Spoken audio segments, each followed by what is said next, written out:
जी के लिए जोरदार तालियों के साथ इनका सम्मान किया जाए। बबीता शर्मा जी जो कि सीता जी की भूमिका में, सीता जी का भी स्वागत राम की तरह ही हो। विशाल लक्ष्मण की भूमिका में विशाल जी। राजू रोमन जी के लिए जोरदार तालियां, बहुत ही अच्छी अपनी भूमिका को निभाया आपने। हरीश हंस जी नारद की भूमिका में अपनी वेशभूषा से ही आप लोग अपने चरित्र को बता दे रहे हैं, तो शायद मुझे सभी का चरित्र बताने की जरूरत नहीं है। अमित गुप्ता जी, जय श्री राम। इनकी भूमिका बहुत ही अतुलनीय है, राम जी के सहयोगी। जब जब इस धारा पर अधर्म बढ़ता है, तब तब अविनाशी नारायण दुष्टों का नाश कर धर्म की स्थापना करना।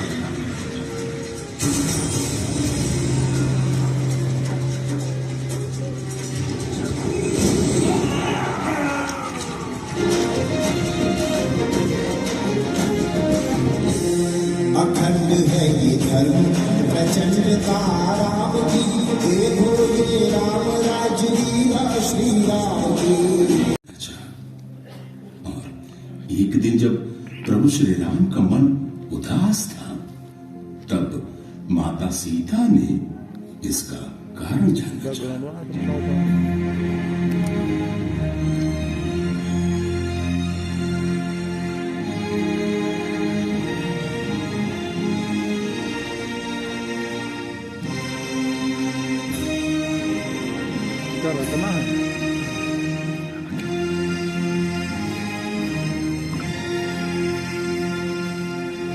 स्वामी, लंका अधिपति रावण वध के उपरांत जब से आपने सिंहासन संभाला है, पूरे अयोध्या नगरी में हर्ष उल्लास का माहौल है।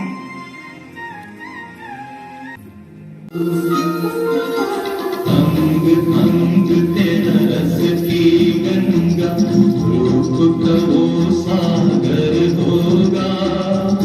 जिसकी रचना इतनी सुंदर, वो कितना सुंदर होगा, वो कितना सुंदर होगा।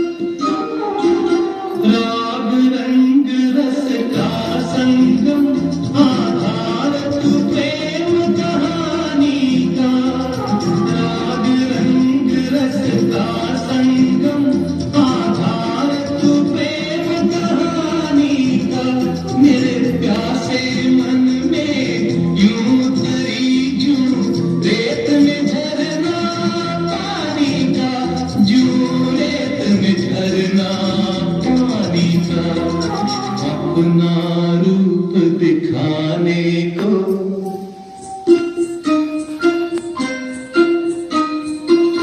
अपना रूप दिखाने को, तेरे रूप में खुद ईश्वर होगा।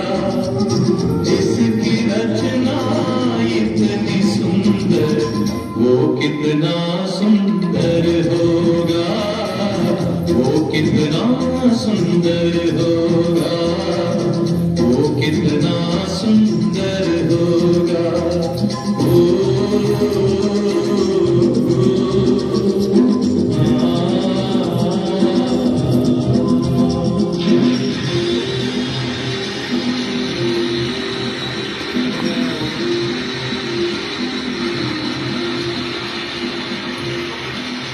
प्रवेश नहीं कर सकते। लक्ष्मण, तुम्हें ज्ञात है कि मैं कौन हूं? तुम जाकर राजा राम से कहो कि दुर्वासा मिलना चाहते हैं, अति शीघ्र मिलना चाहते हैं। परंतु अभी यह संभव नहीं है महाराज। तुम्हें मेरे क्रोध का ज्ञान नहीं है लक्ष्मण? अगर तुम शीघ्र नहीं गए तो मैं स्वयं भीतर चला जाऊंगा। आप भीतर नहीं जा सकते। दादा श्री यथ के साथ अति आवश्यक वार्तालाप कर रहे हैं।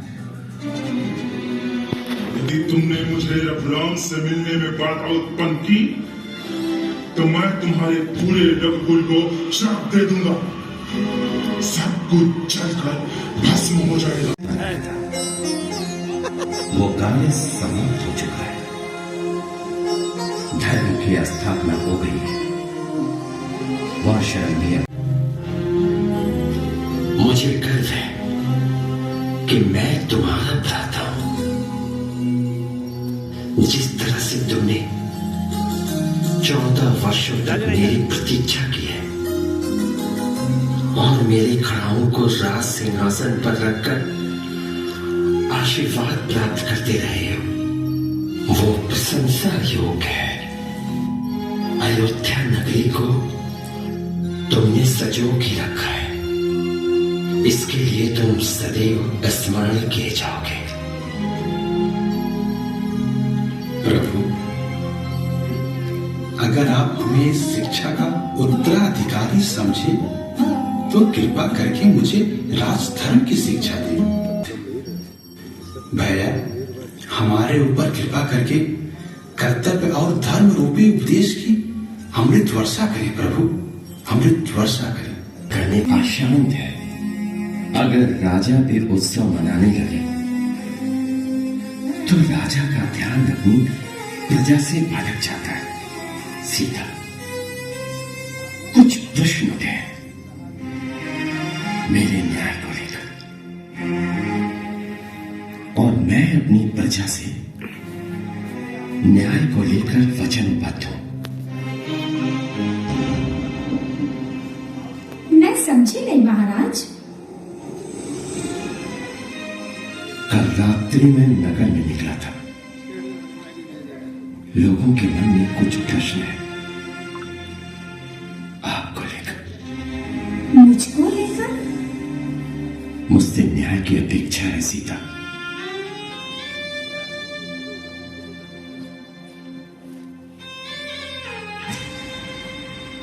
समझ गई महाराज, समझ गई। आप मेरे प्रभु श्री राम हैं, मेरे करुणा निधान है, पूरे संसार के श्री राम हैं। लोग न्याय की अपेक्षा अपने भगवान से ही तो करते हैं। आप अपने राजा होने का कर्तव्य निभाइए।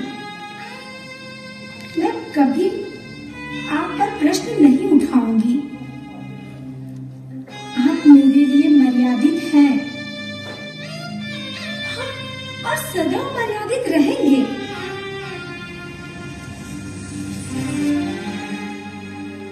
परंतु एक राजा होने के नाते आपको अपना कर्तव्य अवश्य निभाना चाहिए महाराज, अवश्य निभाना चाहिए।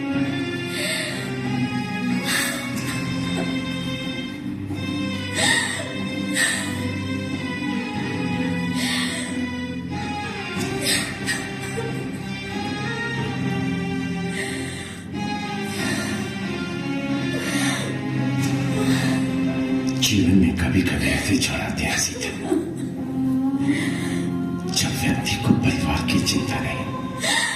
श्री राम के राजा बनने और उनके न्याय से प्रसन्न होकर एक दिन स्वयं स्वर्ग के देवर्षि नारद मुनि प्रभु श्री राम के महल जा पहुंचे। हे महर्षि, आपका मेरे कक्ष में स्वागत है। आप यहां आने का अपना अभिप्राय बताएं।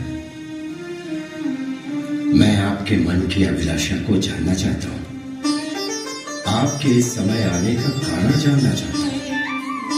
हे महर्षि, आप आदेश करें, मैं आपकी क्या सेवा करूं? हे राघव, आपके कथन गुड़ के अनुरूप है। जाने वाला था,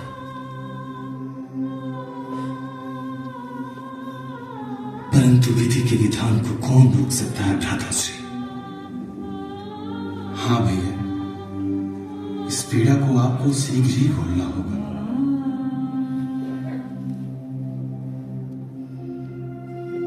महाराज की जय हो। क्या सूचना लाया? महाराज, आपसे एक यदि सन्यासी मिलना चाहते हैं। उस ब्राह्मण को पूरे सम्मान के साथ लेकर आओ। जो आज्ञा महाराज।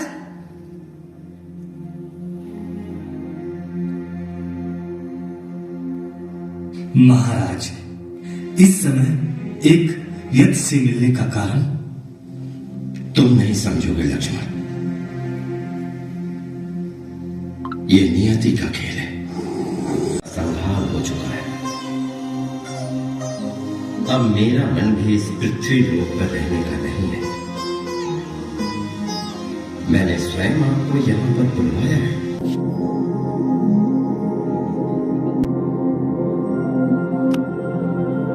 जगवाले पर तुझे देख कर जगवाले पर यकीन ही क्यों कर होगा। तुझे देख कर जगवाले पर यकीन ही क्यों कर होगा। इसकी रचना इतनी सुंदर, वो कितना सुंदर होगा, वो कितना सुंदर होगा।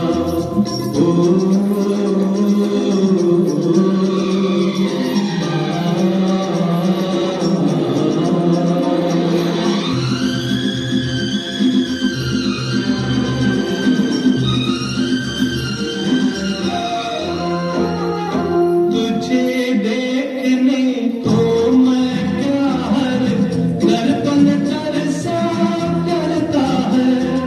तुझे देखने को मैं क्या हर दर्पण तरसा करता है।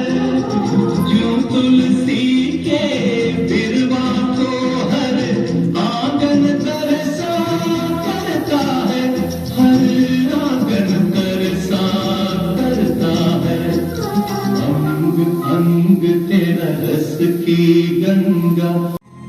परंतु मैं आपके मुख से सुनना चाहता हूं, अपनी प्रिय सीता के मुख से। हे प्राणनाथ, आपको सब ज्ञात है, परंतु कुछ प्रश्न ऐसे होते हैं जिसे कहना आवश्यक नहीं होता।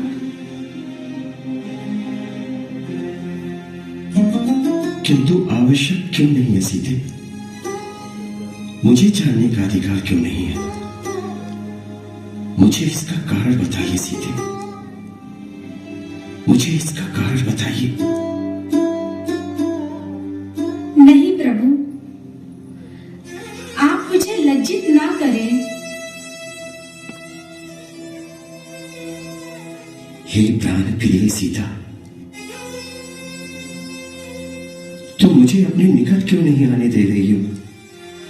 हे प्रभु, आप सब जानते हैं कि सब विधि का विधान है और नियति का खेल है। नियति? नियति तो ये भी कहती है सीता, हर पुरुष अधूरा है स्त्री के बिना, स्त्री अधूरी है पुरुष के बिना, और तुम्हारा राम अधूरा है तुम्हारे बिना सीता। निसंकोच होकर आप अपने प्रश्न मुझसे पूछ सकते हैं नारद। जो प्रश्न मेरे मन में है वो प्रश्न मुझे भीतर ही भीतर अशांत किए जा रहे हैं। मानो हृदय पर एक बोझ हो, उस बोझ की पीड़ा से मन अशांत है प्रभु, चिंतित है। यदि आप आज्ञा दें तो मैं अपनी मन की पीड़ा आपसे कहो प्रभु। हे देवर्षि, क्या हमसे कोई त्रुटि हो गई जो आपके मन में प्रश्न और पीड़ा है, जो आपको स्वयं स्वर्ग लोक से पृथ्वी लोक पर आना पड़ा? नारायण नारायण। प्रभु, भला आपसे कैसे त्रुटि हो सकती है? आप तो स्वयं ब्रह्म हैं। इस पृथ्वी पर आपसे बढ़कर न्याय करने वाला राजा कोई दूसरा नहीं है प्रभु। करना पड़ता है। एक राजा होने का कर्तव्य निभाना पड़ता, क्योंकि उसका परिवार सिर्फ एक परिवार नहीं, पूरा राज्य होता है।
पग पग पर दुख ही सहे राम ने। मगर ये कथा प्रभु श्री राम द्वारा रावण वध के उपरांत की। जब से श्री राम ने राज सिंहासन संभाला है, पूरे अयोध्या नगरी में हर्षो उल्लास है।